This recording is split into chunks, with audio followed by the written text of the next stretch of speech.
Yeah, come down. I think it's going to be brilliant. Yeah, come on down. It's going to be awesome. Real time. See how the show works in all its tech failure glory. Like, is that on? Is that camera on? Yeah, we're rolling. How many light bulbs are we down to? Maybe we could have Victor walking around handing out breakfast. Mate, if he has a CSC's branding on, maybe. Actually, that's a great idea. We should get our sponsors down. Get the drum. Absolutely, the drum. Get Gordon. Yeah. And Victor could hand out coffees, couldn't they? That would be an amazingly interesting pair. Well, we could get a free granola to everyone.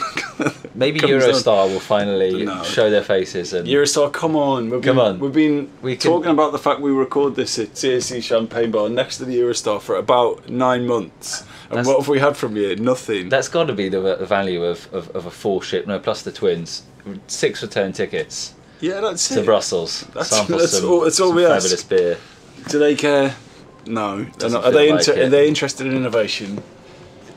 No, clearly not. No, I mean, people talk a big game, but I haven't seen anything. I mean, they just drilled a tunnel under the river, and that was it, really, wasn't it? They kind of stopped there.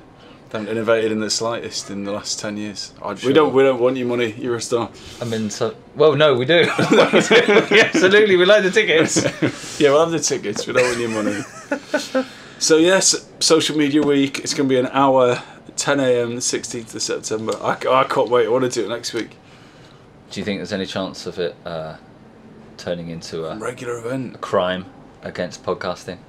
Oh my god! Crime? Why did you say that, Al? Well, this week we've picked the topic of crime. Yes. So let's crack on with the Innovation Ramble. Yes, here we are. This is the Innovation Ramble. This is a weekly podcast where we pick one subject at a time, explore it madly for a week with the help of the wonderful Christina Lai.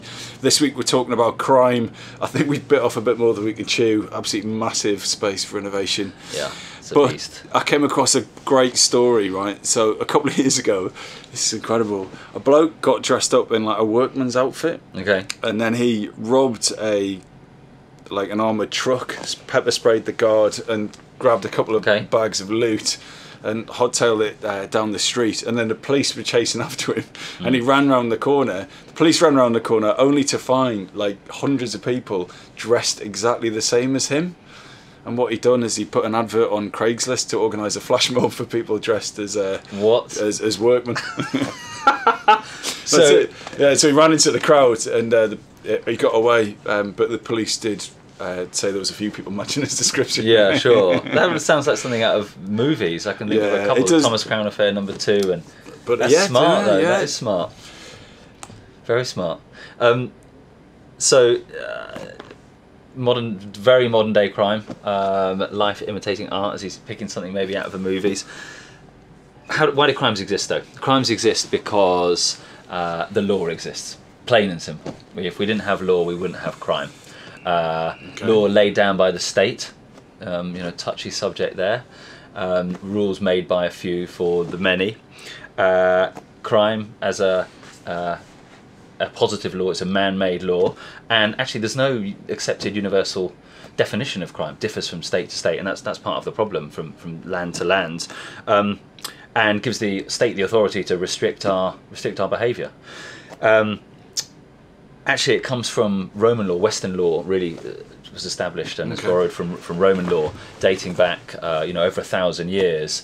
Roman military jurisdiction arrived, and that's kind of carried through to the Western world, which is why so many legal terms now are in Latin in the UK and across Western Europe. Good knowledge. Yeah, and actually, that in order for something to be a crime, there need to be two components. You need to have the actus rei and the mens rea, and those two are the thought of committing the crime, and then actually the actual act of committing the crime. Right. Without both of those two, it isn't a crime. The thought and the action. The thought and the action. So even if I commit an act, if I had diminished responsibility, for example, if I was mentally impaired, then I may not have been thinking straight.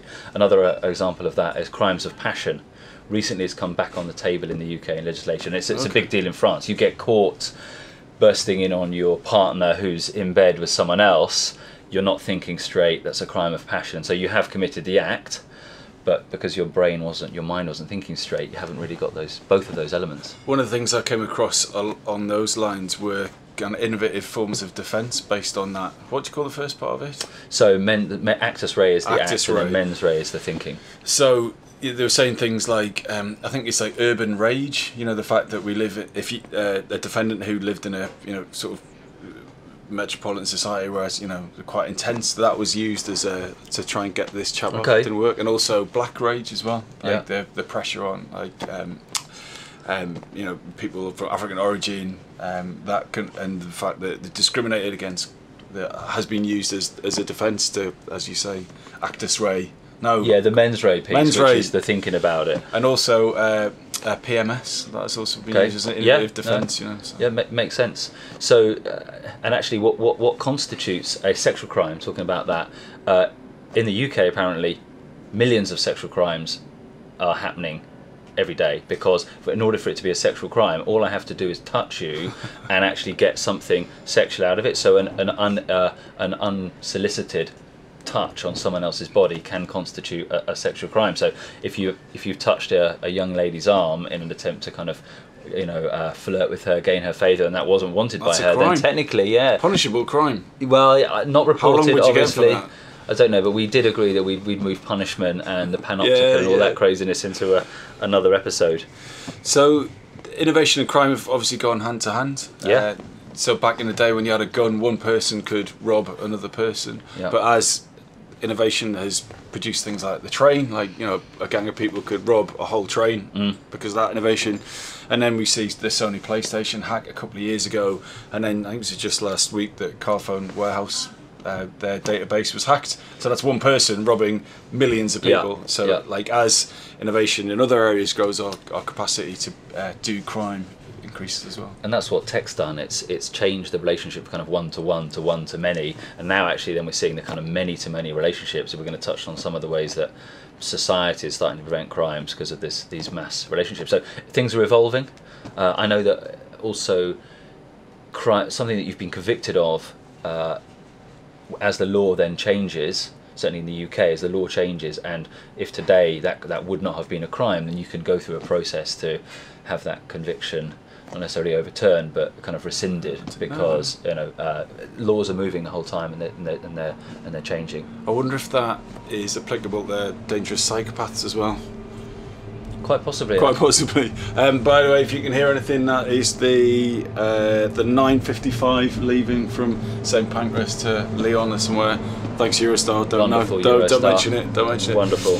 So, I think the thing we found with almost every subject for the Innovation Ramble is that, as creatures, we are kind of hardwired to do certain things, be that relationships or addiction, death, all those things. There's a lot of it's predetermined, and actually, in terms of crime, some of that's true as well. Dangerous psychopaths almost all of them develop this MAOA gene, and that's developed in the womb. And this is a really interesting thing, that it's developed when the mother has too much serotonin, so that when the baby's born, they're like less reactive to levels of serotonin, and if you combine that overexposure to serotonin with a period of extreme stress or violence, then apparently that is the cocktail for really creating a dangerous psychopath. And actually, obviously, there's also environmental factors can kind of feed into this. Not everyone with those two things turns into a dangerous psychopath, but and not that I'm excusing any terrible actions that some people have committed, but I think oftentimes that you see the criminal, the perpetrator, and you judge them at that moment, whereas actually an innovative or different way of looking at it is look at the history of that person's life and why they've arrived at making those decisions that they've made. A great TED video, David Dow, he was a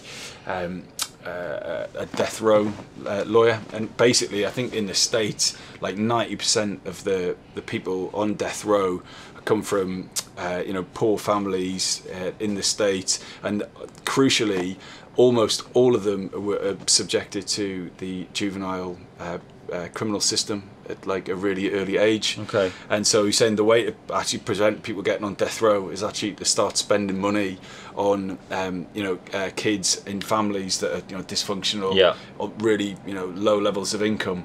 And he says for every £8,000 you spend on a child in that scenario, saves £70,000 on dollars spending for later in their life. So the innovative way of looking at this is not just trying to like punish and persecute the criminal, but actually look at the reason why that they ended up being that person. Makes perfect sense. And we saw this in addiction as well, that spending the money up front in prevention is much better than cure, not just financially but also societally as well. So, and before we move on to the next section, my favourite stat of the week, right, back to dangerous psychopaths. FBI estimates, right, there's between 25 and 50 serial killers operating throughout the US at any given time.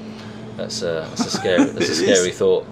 So there's probably a maximum distance that we've been from one of those serial killers while in the US. So in terms of crime prevention, lots of different ways that we're using tech and data and smarts to help prevent crimes. Anne Milgram became the Attorney General of the state of New Jersey in 2007, and she saw a problem nationwide across the US and wanted to solve it. And that problem was that only between 5 and 10% of all US jurisdictions were using any kind of risk assessment tool in order to try and reduce reoffending rates by assessing the risk of an individual and then working out whether they should be released back into society, trying to catch the ones who were most likely to reoffend, so predicting reoffence.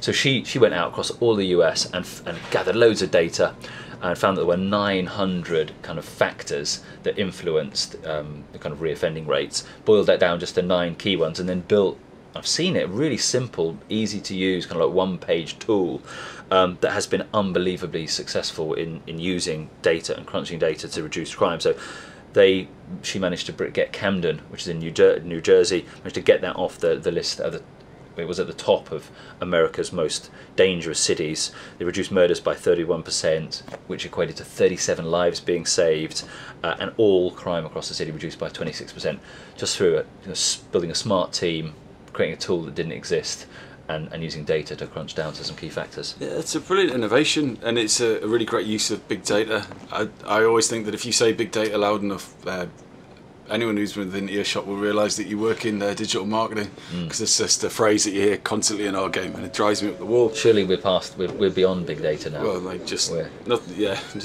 or whatever. It's just but another version of big data being used really well in the instance of crime is predictive policing. So there's a company called Predpol, and what it does is it takes into account things like previous crime, location, officer reports, weather, traffic, and other public data, and uses an algorithm that was based on the algorithm that predicted aftershocks. Okay. In California. And what it does is it gives officers a prediction of an area of 500 feet by 500 feet of where a crime is most likely to happen. So they started a shift, they all get like a printout going, well look, according to Predpol, these are the areas where crime is most likely to exist. And so they just put more cars in that area. So I mean, you can't replace human insight. The same way a judge still has to get a feel from the person and use their experience. But the data, it gives them a crutch, or at least a basis to start making a decision. Sure. Same with predictive policing. I mean, that's awesome. We saw on a previous episode Air Shepherd, which was predicting where hunters got the drones in. Drones in there. We should have like a little sound like bong, like a gong for when the first mention of a drone, and then VR, and then smartwatches. They were predicting. Well, you started it with big data. They predicted. They predicted where elephants and rhinos are going to go, so they could be saved. So no surprise that we're doing it for crimes. Feels like that's not that many steps behind Minority Report and the Thought Police predicting whether I was about to commit a crime myself. Because I guess if you know within a 500 by 500 area, then if you can work out when the crimes are likely to happen, the time, then it's basically, well, which people are in that area? Who is it? Pull up the profile. I mean, we're not that far away. It's a bit freaky, but kind of less technical than that. I really like this thing that Christina found actually from Goldman Sachs a couple of years ago. It's called a social impact bond. And so what they were doing is donating money to help reduce the recidivism rate, which is the rate at which offenders like recommit crimes. Yeah. And so they would like once again invest in the problem as opposed to the punishment. Yeah. And if the recidivism rate reduced, then they would actually benefit from it financially. So yeah. I think that you know I'm always banging on about ethical innovation, and that is ethical innovation for me. Like they're putting the money in a really contentious, difficult problem. Is you know, youth offenders at Rikers Island, and actually investing in getting those like kids to reconnect, you know, with their families, put them in employment, and I think that's, you know, the best one of the week for me. Yeah, I mean, I can't believe they're not shouting that from the rooftops. I mean, maybe part of the deal is that maybe it didn't work. I don't know. Well, maybe. I mean, I think it's, you know, it's laudable, and you know that's where the rubber hits the road, isn't it, in terms of those recidivism rates. Another campaign that has been really lent on technology and data and creativity was one which produced the Sweetie, which was the 10-year-old avatar of a Filipino girl. I think it was developed by the Dutch police and was used to lure groomers online, paedophiles and groomers online. It was a 10-year-old Filipino girl. They called it Sweetie, and it helped identify over 1,000 paedophiles across the world, and just using a bit of tech to try and grab those criminals, but also without putting an actual child in harm's way, which is a really smart thing. Yeah, that's just an incredible idea. I mean, I wonder, are they going to keep rolling that out? Does that, you know, this is going to be like an army of like digital kids online catching these? I don't know. I'm aware that they got through. They managed to get a lot of criminals engaged with Sweetie. I think the conviction rates are still a lot lower than they'd like. It's, you know, actually difficult, you know, processing and prosecuting individuals. But I'm sure we'd like to see more tech innovation in this area, where we're putting robots and machine learning rather than humans in harm's way. Yeah, I'll come on to that later for the future crimes. It's a really interesting space. But another great series, once I think Christina smashed it this week, much love to her. She draw attention to the Dan Pink Nat Geo series, where basically he's using things like gamification and behavioural psychology to prevent crimes, not like big crimes like paedophilia or murder or anything like that, but things like parking in disabled bays, which is an illegal activity. So normally what happens is you park your car at Sainsbury's and there's a blue sign with a wheelchair on it, and quite often people go, oh, whatever, I'm just going to park there. So what they did was actually just get a photo of a person actually in a wheelchair saying, please don't park in my spot, and it just went down to zero because people could project that onto someone's life essentially. Then another one for jaywalking in the States, which is illegal. I think it's illegal here. Anyway, it's illegal over there. So what they did was create a game on the side of the road where you press the button and you just had to tap the screen and use essentially a tug of war, and then, you know, you beat the person on the other side of the road, and that reduced people jaywalking. But then my favourite one is called Speed Sweepstakes. So on this stretch of road where people are always speeding, there was accidents, they set up a speed camera to work out if people were under the speed limit, and if someone went under the speed limit, they got a sign saying, congratulations, you have been entered into the speed sweepstakes. And every person that went under this traffic limit had the chance of winning 100 quid. So you're driving along, get under the speed limit, and you're in it to win 100 quid. Brilliant. That reverse psychology, I guess. Yeah, I love it. And we're in prevention rather than cure again. A lot of those examples leaning on fun theory, which VW use so smartly, and just trying to gamify good behaviour. Again, that does come back to, well, against whose yardstick? It's the states, it's the laws that they set down. However, we're starting to see a surge of social justice being meted out by groups online. That in this kind of, now we have these many-to-many relationships. Effectively, the democratization of policing. We're seeing in the future society starting to step in maybe and set the laws where it was only government in the past, and citizen policing has been touted as an option alternative to local policing. In Mexico, 50,000 narcotics related murders in the last 6 years, and some of those citizens of Mexico are being very brave and crowdsourcing the location and activities of drug dealers and plotting those onto a Google map and helping the police out. So democratization of policing is started, and I'm sure is set to continue. We saw Ashley Madison, the adultery site, hacked the other day by a group who were actually unhappy about the £15 license fee you need to pay in order to have the fee you need to pay to have your adulterer profile expunged from the system. But this group rising up against something that they didn't believe in and using their tech power to effectively flout the law, which leads on to something that I'm really interested in, which is surveillance. Surveillance is the opposite of surveillance. Ridiculous innovation. No. This is surveillance. It might be a bit of a ridiculous word. So, surveillance is on, from the French "sur" means on. So that's surveillance from above by the state, by the camera in the street. Surveillance is from underneath. So it's you and I either using our cameras or our eyes to effectively report what's happening, report on each other, report on crimes. And was coined by Steve Mann, described as the world's first cyborg and a pioneer in wearable computing. He's certainly the latter. Yeah, we've had a few of those. We've had a few of those. Ray Kurzweil last week. So there's lots of advantages of surveillance. It can be used to enforce behaviour. It can be used to get police and distribute them in the right places. But obviously, the disadvantages are it can go too far. It's starting to infringe on your personal rights. The rights for privacy are traded off against the good of enforcement.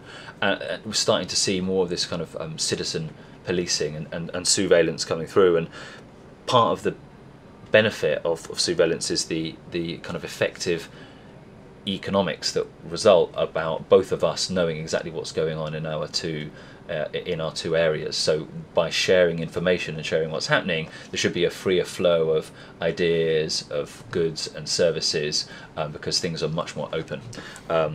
And in that sense, it's quite an idealistic concept that we would all monitor ourselves. There's a nice thing I saw, and I'm sorry, I really can't remember the name of it, but it was essentially an app for capturing acts of police brutality. Okay. So if I was in a situation with you and you were getting unfairly treated by a policeman, I opened the app, pointed at the infringement incident, and press record, and then that streams straight to the service. And then the policeman grabs the phone out of your hand and smashes it up. It's all gone. So as soon as you press record, then it just starts shifting. So and we've seen that in London recently. There was a cyclist who took a photo through the window of a lady who, I think, was she eating her breakfast or was she having a cup of tea? She also had like Netflix attached to her dashboard. She was basically driving in a traffic jam. Well, not. She looked like she was in a jam, but she was driving part of her breakfast and watching TV. And this cyclist stopped, incredulous, leans in, takes a photo, and instantly shared on Twitter. And then she's got herself into a bit of hot water. So. That could be seen as being a bit of a nosy Parker, but at the same time, if we're looking after each other and ourselves, we may be able to clamp down on dangerous behaviour. So this is a bit more radical. I think this was from the last World Cup. This was a anti-rape condom. Okay. This is pretty dark. Yeah. So basically what it is a solid condom that a woman would put inside her, but it had barbers on the inside, so if they were raped, then the chap's chap would get caught by these things and then pull out, and then it would just be attached to his manhood, and it could only get removed in hospital, and then there was like a number on it, like if this person has this thing attached, they've committed rape. So I mean, it's pretty extreme, but for everyone concerned, but it's a curious innovation. Yeah, I mean, awful that you live in a society or be in a place where you would be at threat for that. However, I mean, it's laudable that you've got technology trying to solve these problems and cut down on that behaviour. I mean, certainly make you think twice. You'd hope. Yeah, absolutely. So that's a bit of a dark one. But have you got anything a bit more cheery than that to pick the mood back up? Yeah, I do. Anytime. You want to share it. Well, go for talking it. About tech innovation things. Innovation. Drones. VR. Smartwatches. No, the extension of surveillance has got me thinking about the Internet of Things. Everything's starting to get connected up. I think we've got 18 different smart devices in each home at the moment, on average in the UK, which sounds crazy. But if you think about all the different things that are hooked up, you've got TVs, smart TVs, your drone, obviously, or your drones in the garage. But what happens when we move to a place where a lamppost that's hooked up to the internet and has a camera spots you doing something illegal? Is that still that's technically still part of surveillance, but the state starting to report through information collected on? So do you think there will be a state where, like, a mechanical Turk approach to policing? So, like, basically all of the UK is covered by CCTV, that if you pay someone a small amount of money, pence, to watch a video and spot infringements, is that where we're going? That, with this surveillance state where we all sort of police ourselves, but then on the court's just going to be completely full, and that was a lot of what was the Anne Milgram, she was saying that when she did crunch the data on her precinct, that most of the crimes were stuff that was just near the police station. They drive out, see an infringement, but actually a lot of this low-level crime is just so costly. People just waiting for months to meet their sentence.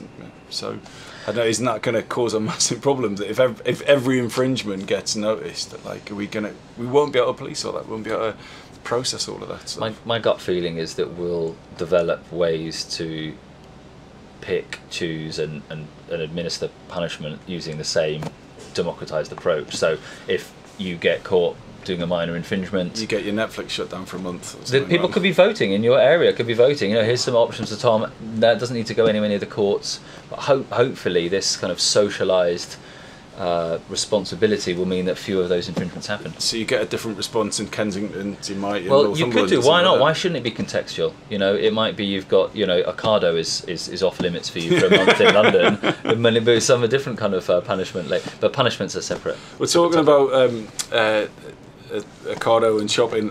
One thing I didn't realise we don't have it here is in the US in convenience stores, shops. Whatever, on the door frames they have like different heights, like 5 foot, 6 foot, 7 foot. Okay. So that if someone robs the store and then runs out, on the video they can see how tall they are. Really? So okay. they conclusively know that it's a 7 foot white male. Whatever. Okay, that's smart. They've got the cameras outside, so why not? As long as it's not a guide for shooting.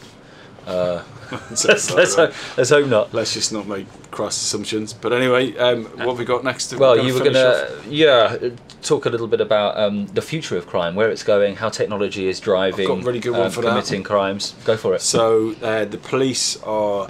Well, there's a technology basically that has a thing that cuts off your fuel supply in a car that the police can shoot with a laser gun, and it just trips it off. So instead of having a high speed pursuit through a town centre, which causes lots of accidents and deaths, the police can just point the gun at the car, shoot it, and it just cuts the fuel supply off. Yeah, which I think is totally brilliant. It's absolutely brilliant. Yeah, we've seen lots of advances in that kind of innovation, things that get pulled across the road with little knives so the tyres get burst, but great, no surprise that tech's starting to help out in that area, and all of that is possible because the systems are much more open, technologies are working together, there's a lot of electronics and near-field communication happening. Couldn't really do a getaway in a self-driving car, could you? No, you couldn't. No, you couldn't. No, go on. And all this openness, the ability for that to be able to happen is a result of the fact that there are more connections being made between devices, we are open, things are shared, and that's leading to greater vulnerability. And a lot of the negative stories that seeing in the press, and there are a lot of them, it's quite hard work going through crime. There's a lot of the danger potentially just around the corner, and that's a lot of that as a result of openness. So as mobile phones took off and started to become mainstream. I know they were picked up by drug dealers in the States who had them a lot of the time before police so that they could communicate.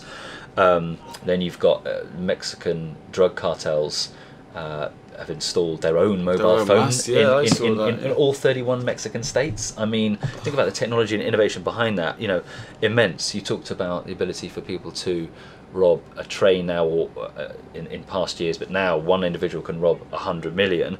Well, in Mumbai, when the terrorist atrocity happened and they were killing innocent individuals, they found a man cowering in his in a penthouse suite at a hotel. He claimed to be a school teacher. He wasn't. They found his ID and phoned into HQ, the kind of terrorist HQ that was masterminding these atrocities. Find out who he was and sent the order back that he should be killed because he was one of the richest individuals in that country. So tech allowing real time, the death and murder, which is which is awful. We saw the jailing recently of the guy who set up the dark web. And he asked for some leniency in the courts. He said, please allow me to have my old age, let me out with some time to go. And the judge in the US came down with the ruling, absolutely not, given the amount of money that's been generated off the dark web, the illicit behaviour that's gone on. They needed to make an example of him, so he won't be seeing. Was that the dark web or the Silk Road guy? Silk Road, right. Yeah. I'm going to say that was a bit of a harsh punishment for the Silk Road, yeah. Yeah, it's an interesting one, isn't it? The tech thing, and I have quite strong feelings about the terrorist side of things. Because I mean, terrorism is a really scary thing, but in reality, it's not really that much of a danger versus the thousands that die on the road every day. That's alcohol, cigarettes. Those are the big killers at play, and what happened in Mumbai. Any of the terrorist things. It's awful for everyone involved.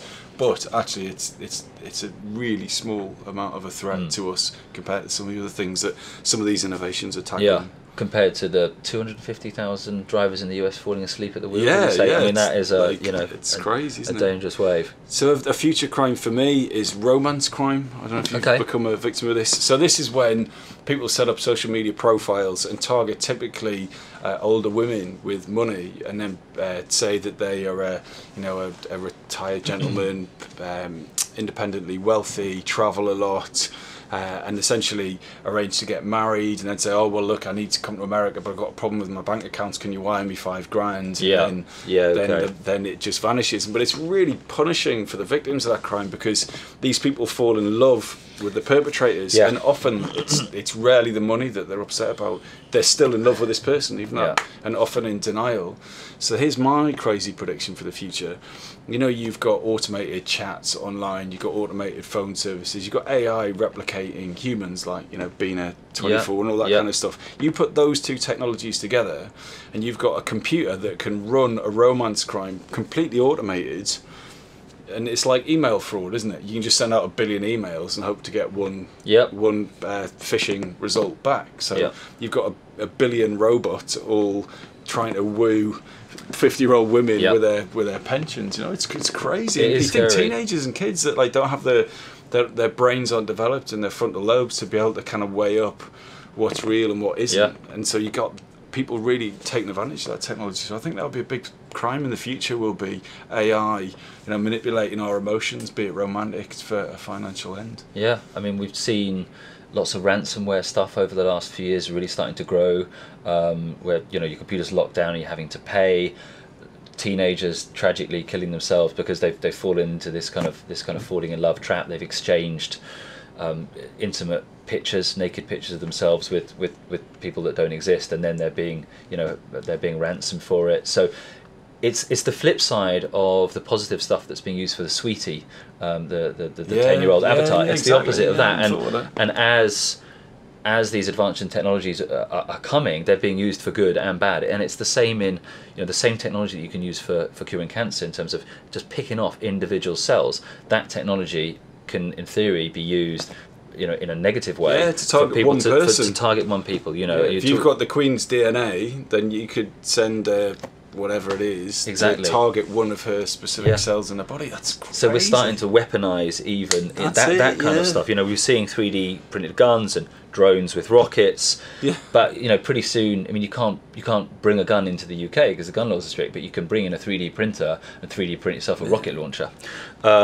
And then we were just chatting about synthetic biology, new drugs that are able to make, to hack things and hack the human body.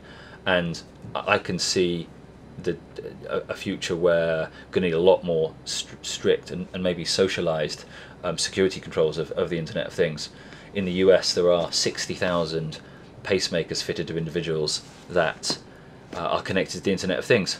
And you told me apparently. Dick Cheney. He disabled the Bluetooth on his pacemaker. No surprise. If Al Qaeda was after him, that might be a way in.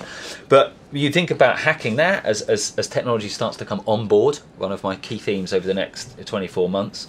That's all going to be connected. The ability for hackers to break in through your smartwatch into your body, overhaul that operating system, and then potentially hack into your DNA, the original operating system. hack into your DNA and start to, you know, change you, take you down. So there's a lot of scary stuff out there. That is an incredible way to finish the crime episode of the Ramble. But you know, I didn't realise this until we'd done it. But I think this has been the best one in terms of actual useful innovation. We've discussed some real waffle on this show, like stupid apps for like messaging apps, and you know, too many drones, following the VR experiences. But pretty much all of these on the good side of the law are genuinely doing a good thing. So this is my favourite area for innovation. Is I might start coming up with some crime fighting. Well, there's lots of other sub areas that we can let into. Yeah, you know, I think punishment and law. You know, lots of different things. Down. But a couple of shout outs, thanks to CSEs, thanks to the Drum, our partner. We're halfway through the series. 4 more videos to go. We're loving thousands of views. Hopefully, thanks to Christina Lai, Christina, James Harrison for our Spring Summer Shoot. Amazing Spring Summer Shoot. Matthew Kempton, wonderful logo, thank you. Who else? We've got Sam Scott for doing our video. Lucky Elephant for our music. Oh, I love the music. And yes, then please, if you can spare a couple of microseconds, then give us a rating on iTunes. Help us get up the chart, and spread the message, and help us fill those seats at Social Media Week. Yeah, and if you've got a topic that you'd like us to get into social media, tweet us at InnovRamble. Yeah, or email us at innovationramble@gmail.com. Al still hasn't bought the domain. And if talking about domains, if you want to go listen to previous episodes, you can find us on iTunes, you can find us on SoundCloud, and we're with all the show notes at theinnovationramble.com. Brilliant. See you next week, sir. Cheers. Bye bye.